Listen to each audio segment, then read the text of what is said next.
So hello everyone, welcome to my channel study for you. So guys, जैसा कि आज जो आपका रेलवे एनटीपीसी का 9 जून के फर्स्ट शिफ्ट का एग्ज़ाम हो गया है दोस्तों, जिसका जो है मैं आपको बिल्कुल 100% एक्यूरेट आंसर के साथ जो है इस वीडियो में बताऊँगा। तो देख लेते हैं कि किस प्रकार की जो है आज आपके 9 जून के फर्स्ट शिफ्ट के एग्ज़ाम में जो है प्रश्न पूछे गए हैं। उससे पहले एक बात और दोस्तों, कि जिन्होंने भी अगर चैनल को सब्सक्राइब नहीं किया है तो रेलवे एनटीपीसी एग्ज़ाम से रिलेटेड पर्पल की अपडेट के लिए जो है चैनल को सब्सक्राइब ज़रूर कर दीजिएगा। और बगल में ही आपको एक बेल आइकन यानी घंटे का निशान भी दिख रहा होगा, तो आप उसे भी जो है ज़रूर प्रेस कर दीजिएगा। तो चलिए वीडियो को स्टार्ट करते हैं। तो आज का जो आपका पहला क्वेश्चन यहाँ पर आता है कि which country is to the east of Arunachal Pradesh, यानी अरुणाचल प्रदेश के पूर्व में जो है कौन सा देश है। तो देखिए, अरुणाचल प्रदेश के पूर्व में जो है ना, ये आपका म्यांमार देश है। और म्यांमार देश का जो पहले नाम था ना, ये आपका बर्मा था। तो म्यांमार आपका यहाँ पे करेक्ट आंसर होगा। इसके अलावा मैं आपको बता दूँ कि अरुणाचल प्रदेश की सीमा पश्चिम में जो है ये आपका भूटान देश है। इसके अलावा उत्तर में जो ये आपका चीन देश है, और दक्षिण में जो है ना ये आपका असम राज्य से भी जो ये आपका लगता है। तो ये फैक्ट भी आपको ध्यान में रखना है। नेक्स्ट क्वेश्चन आपका यहाँ पर आता है कि the distance between the page margins and the text boundaries is called, यानी पृष्ठ के हाशियों और पाठ्य सीमाओं के बीच की मध्य की दूरी को जो है ना ये क्या कहा जाता है। तो देखिए, इनके मध्य की दूरी को जो है ना ये आपका इंडेंट या फिर इंडिटेशन जो वो कहा जाता है। तो इंडेंट या फिर इंडिटेशन, इनमें से आपका जो भी ऑप्शन में दिया गया होगा वो आपका यहाँ पे करेक्ट आंसर होगा। लेकिन बच्चे ने बताया कि क्वेश्चन इस प्रकार से पूछा गया था कि लिखित पाठ और कागज के किनारे के बीच की दूरी को जो है ये क्या कहा जाता है। तो देखिए, लिखित पाठ और कागज के किनारे के बीच की दूरी को जो है ना ये आपका मार्जिन जो वो कहा जाता है। तो अगर ये प्रश्न पूछा गया था तो मार्जिन फिर आपका यहाँ पे करेक्ट आंसर होगा। नेक्स्ट क्वेश्चन आपका रहा था कि which African countries was the first to eliminate river blindness, यानी विश्व स्वास्थ्य संगठन ने जो है हाल ही में किस देश को जो है अंधेपन का कारण बनने वाले ऑन्कोसेरसियासिस से मुक्त होने वाला जो है पहला अफ्रीकी देश जो वो घोषित किया है। तो देखिए, मैं आपको बता दूं कि हाल ही में वर्ल्ड हेल्थ ऑर्गेनाइजेशन के द्वारा जो है आपका रिवर ब्लाइंडनेस से मुक्त होने वाला जो पहला अफ्रीकी देश है ना, ये नाइजीरिया देश को जो ये आपका घोषित किया गया है। तो नाइजीरिया आपका यहाँ पे करेक्ट आंसर होगा। नेक्स्ट क्वेश्चन आपका यहाँ पर आया था कि after how many days did Sunita Williams return from space, यानी सुनीता विलियम्स जो है ये कितने दिन बाद जो है ना ये अंतरिक्ष से वापस जो वो लौटी है। तो देखिए, सुनीता विलियम्स जो है ना ये आपका अंतरिक्ष में जो है 286 दिन बिताने के बाद जो है ये आपका धरती पर जो वो 18 मार्च 2025 को जो ये लौटी थी। तो 286 दिन आपका यहाँ पे करेक्ट आंसर होगा।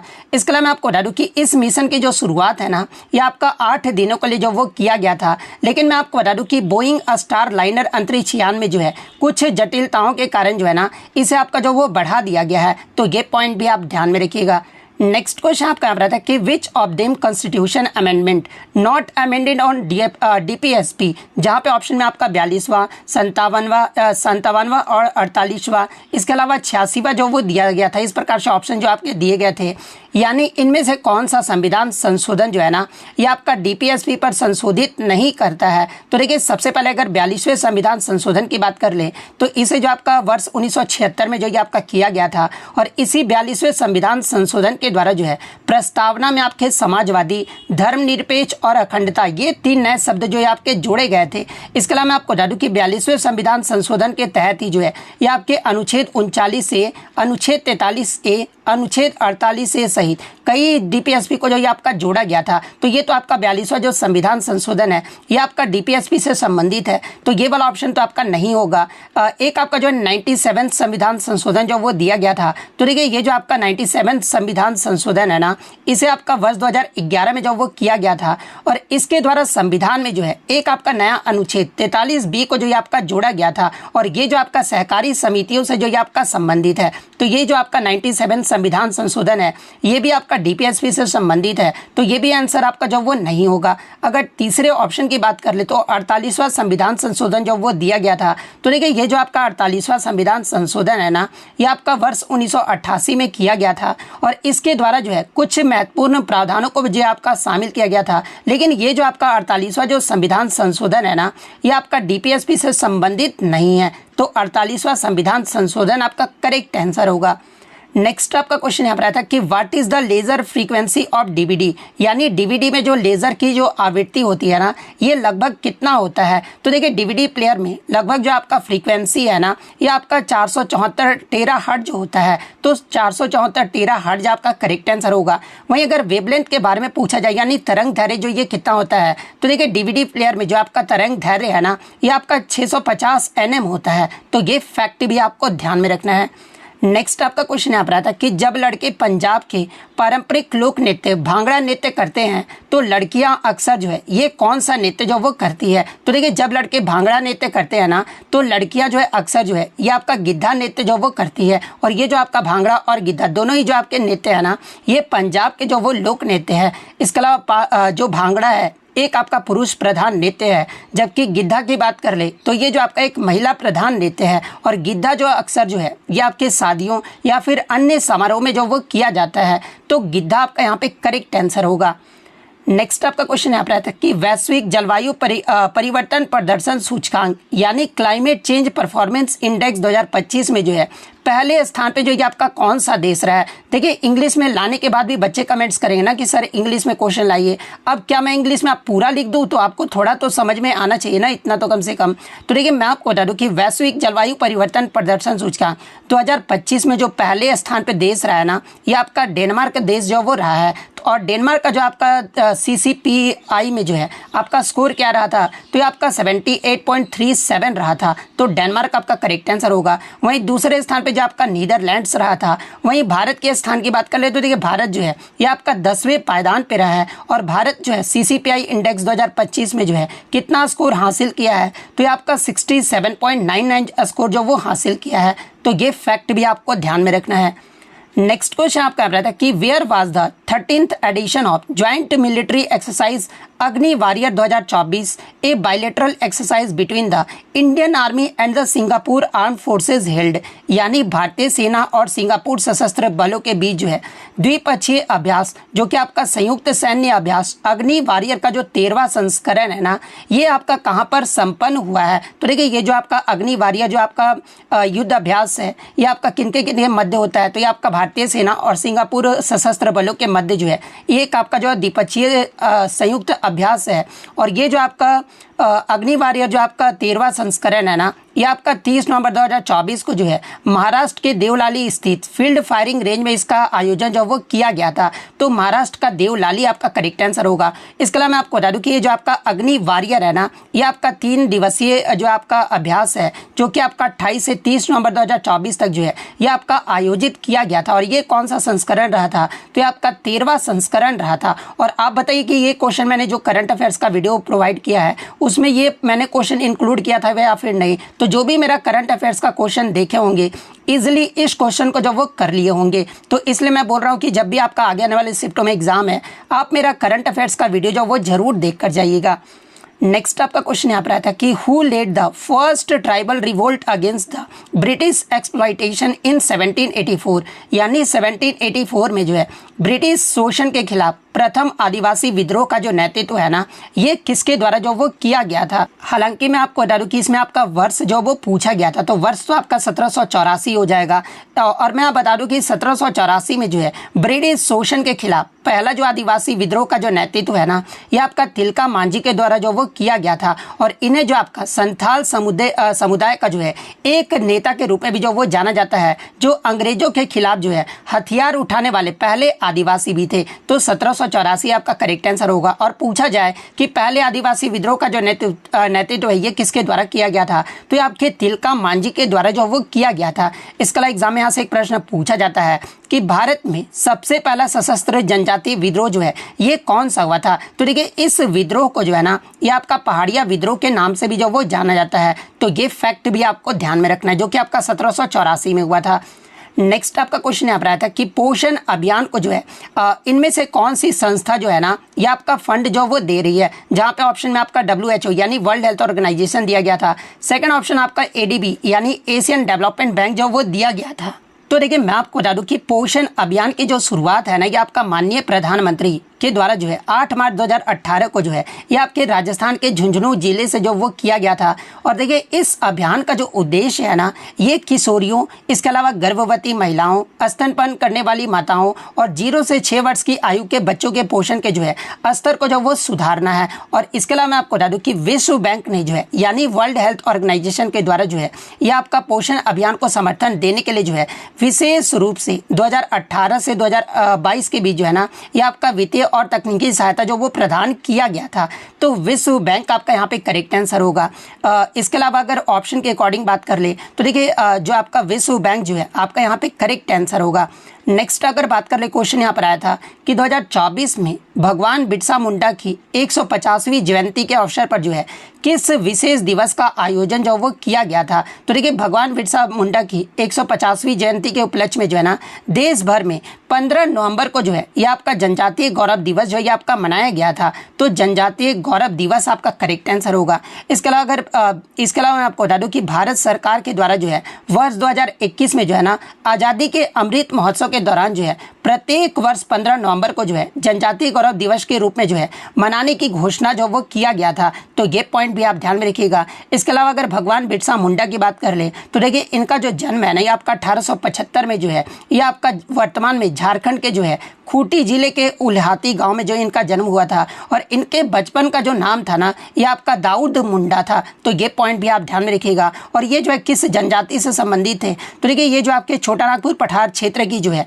मुंडा जनजाति से जो ये आपके संबंधित है। तो ये सारे फैक्ट जो आपको ध्यान में रखना है। नेक्स्ट आपका क्वेश्चन यहाँ पर आया था कि what is the total fertility rate in 2019 से 2021 यानी राष्ट्रीय परिवार स्वास्थ्य सर्वेक्षण 2019-21 के अकॉर्डिंग जो है भारत ने कुल प्रजनन दर में जो है कितनी प्रतिशत जो ये आपका रहा था। तो देखिए भारत का जो कुल प्रजनन दर है ना 2019-21 में जो है ये आपका 2% जो ये आपका रहा था। और ये जो आपका 2.1 के जो है प्रतिस्थापन स्तर से जो ये आपका कम है। तो 2% आपका यहाँ पे करेक्ट आंसर होगा।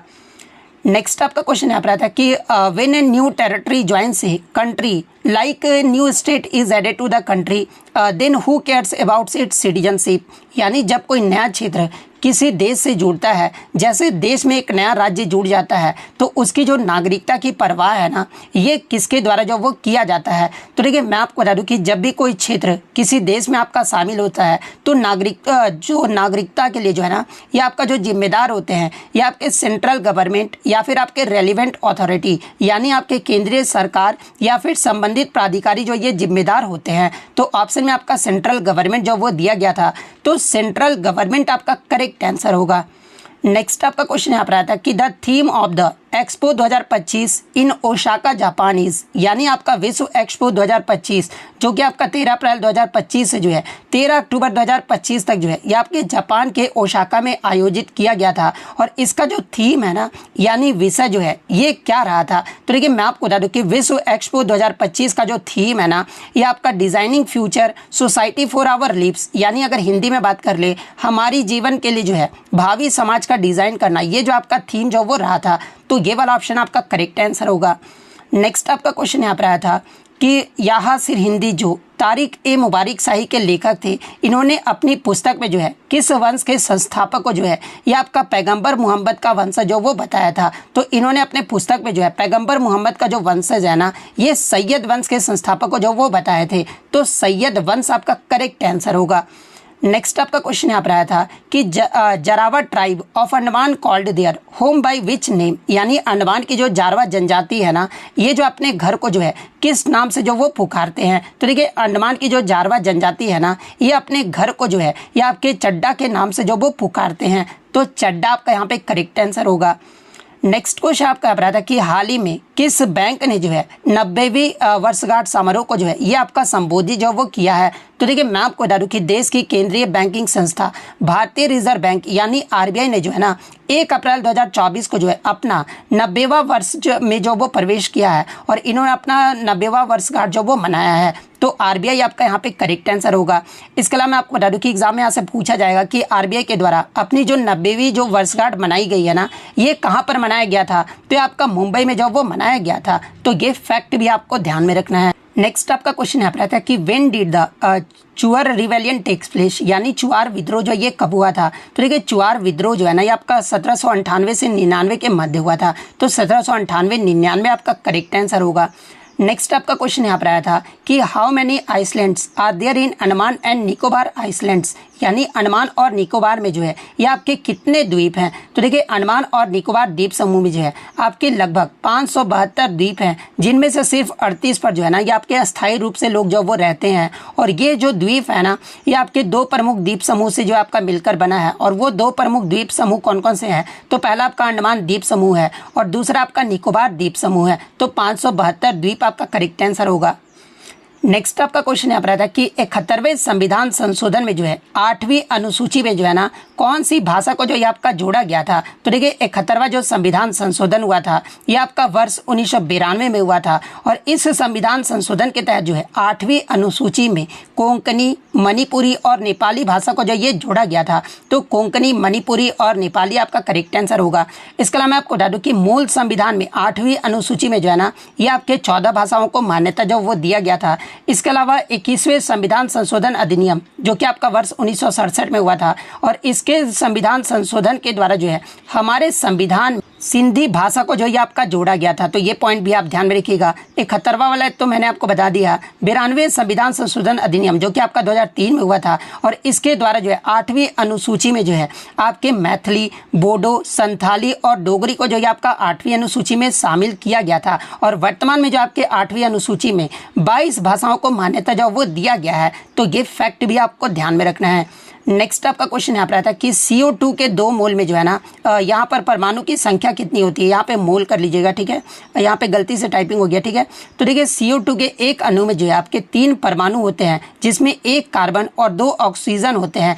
इसलिए CO2 के 2 मोल में जो है ना ये आपके क्या होंगे, तो 6 मोल परमाणु हो जाएंगे। और 1 मोल में जो आपका परमाणु होता है वो कितना होता है, तो एवोगाड्रो संख्या की कितनी होती है, तो ये आपका 6.02 इंटू 10⁻23 परमाणु होते हैं। और वहीं CO2 के 2 मोल में आपका जो है ना परमाणु कितने होंगे, तो इसको जो हम लोग मल्टीप्लाई जो वो कर देंगे। तो मल्टीप्लाई करने के बाद 2 इंटू अगर इतना करेंगे तो हमारा कितना आएगा, तो यहाँ हमारा 3.612 इंटू 10⁻24 परमाणु आ जाएगा।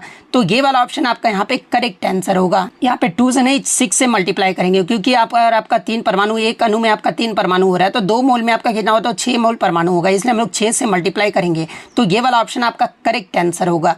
नेक्स्ट आपका क्वेश्चन यहाँ पर आता है कि सीढ़ीदार खेती या फिर टेरेस फार्मिंग पहाड़ी इलाकों में ढलाने की सीढ़ियों की तरह काटकर समतल सतह बनाकर खेती करने की एक विधि है और इसे जो आपका किस नाम से जो वो जाना जाता है। तो देखिए सीढ़ीदार खेती को जो है ना ये आपका वेदिका कृषि भी जो वो कहा जाता है। तो वेदिका कृषि आपका करेक्ट आंसर होगा।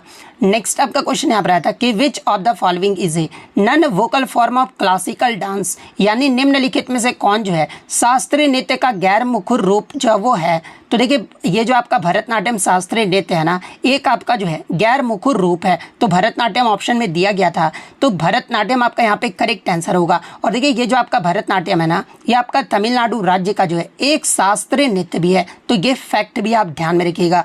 नेक्स्ट आपका क्वेश्चन यहाँ पर आया था कि primary function of gram panchayat under panchayat raj, यानी पंचायत राज के अंतर्गत जो है ग्राम पंचायत का जो प्राथमिक कार्य है ना ये क्या होता है। तो देखिए पंचायती राज प्रणाली के अंतर्गत ग्राम पंचायत का जो प्राथमिक कार्य है ना ये ग्राम स्तर पर जो है स्वशासी निकाय के रूप में कार्य करना, जो कि स्थानीय विकास और कल्याण कार्यक्रमों की योजना बनाने और उन्हें लागू करने और उनका प्रबंध करने के लिए जो ये आपके जिम्मेदार होते हैं। तो ये वाला ऑप्शन आपका यहाँ पे करेक्ट आंसर होगा।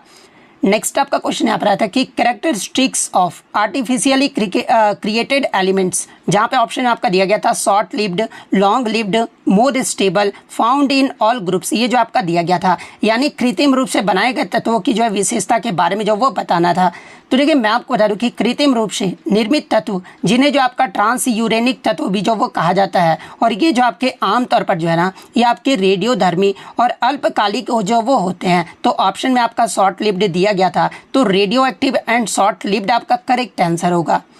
नेक्स्ट आपका क्वेश्चन यहाँ पर आया था कि किसी कीबोर्ड शॉर्टकट का उपयोग जो है ना किसी टेक्स्ट को कॉपी और पेस्ट करने के लिए जो वो किया जाता है। तो देखिए इसमें आपका किस कीबोर्ड शॉर्टकट की का उपयोग जो वो किया जाता है। तो देखिए किसी भी टेक्स्ट को कॉपी और पेस्ट करने के लिए जो है ये आपका Ctrl+C प्लस और Ctrl+V का जो उपयोग है वो किया जाता है। तो ऑप्शन सी आपका करेक्ट आंसर होगा। नेक्स्ट आपका क्वेश्चन यहाँ पर आया था कि MS वर्ड में एक पेज के मध्य यानी मीडियम मार्जिन को जो है निम्नलिखित में से किस टैब में जो ये आपका सेट किया जा सकता है। तो ये जो आपका किस में जो वो सेट किया जा सकता है, तो ये आपका पेज लेआउट टैब में जो वो सेट किया जा सकता है। तो ऑप्शन बी आपका यहाँ पे करेक्ट आंसर होगा। नेक्स्ट आपका यहाँ पर क्वेश्चन आया था कि हम डेटा को व्यवस्थित यानी अरेंज जो है ये क्यों करते हैं। तो देखिए हम डेटा को जो व्यवस्थित है ना इसलिए करते हैं क्योंकि ताकि डेटा को जो है ये आपका व्यवस्थित और आसानी से जो वो समझा जा सके। तो ऑप्शन डी आपका यहाँ पे करेक्ट आंसर होगा। नेक्स्ट क्वेश्चन आपका यहाँ पर आया था अगर आप माइक्रोसॉफ्ट विंडोज़ में Alt+ टैब दबाते हैं तो क्या होगा। तो देखिए अगर आप माइक्रोसॉफ्ट विंडोज़ में Alt+ टैब दबाते हैं ना तो खुली एप्लीकेशन के बीच जो है ये आपका स्विच जो वो किया जा सकता है। तो ऑप्शन डी आपका यहाँ पे करेक्ट आंसर होगा।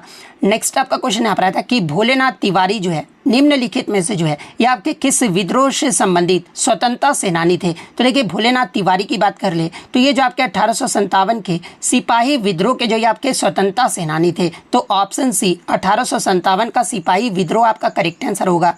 नेक्स्ट अगर कुछ क्वेश्चन की स्पष्ट रूप से बात कर ले, जैसे कि एक क्वेश्चन आपका जम्मू कश्मीर के इलेक्शन से था जिसमें आपका 4 ऑप्शन जो वो दिया गया था कि कौन सही है, इसमें पूछा गया था स्टेटमेंट बेस्ड जो आपका प्रश्न था। ऑप्शन में आपका दिया गया था कि बीजेपी को कितना वोट मिला है, कितना % वोट मिला, किससे अलायंस हुआ, ये सब प्रश्न जो आपका दिया गया था। तो शायद आपका कांग्रेस से आपका अलायंस हुआ था, तो शायद कांग्रेस वाला ही जो आपका स्टेटमेंट जो है ना आपका जो यहाँ पे सही होगा। हालांकि ऑप्शन में क्या था आप ये कमेंट करके जरूर बता दीजिएगा। एक आपका जो है मैथ से प्रश्न आया था कि शंकु के आयतन 160 पाई है, हाइट जो आपका 30 है, तो व्यास जो वो कितना होगा। तो जो भी बच्चे का आगे आने वाले शिफ्टों में एग्जाम है इस मैथ्स का क्वेश्चन जो आप कमेंट बॉक्स में जो वो जरूर बताइएगा ताकि मैं और मैथ्स के क्वेश्चन जो आपके लिए लेकर आ पाऊँ। तो अगर वीडियो अच्छी लगी हो तो वीडियो को जो है लाइक जरूर कर दीजिएगा और इसी तरह रियल एनालिसिस पाने के लिए जो है चैनल को सब्सक्राइब जरूर कर दीजिएगा। तो मिलते हैं नेक्स्ट वीडियो, तब तक thank you, all the best.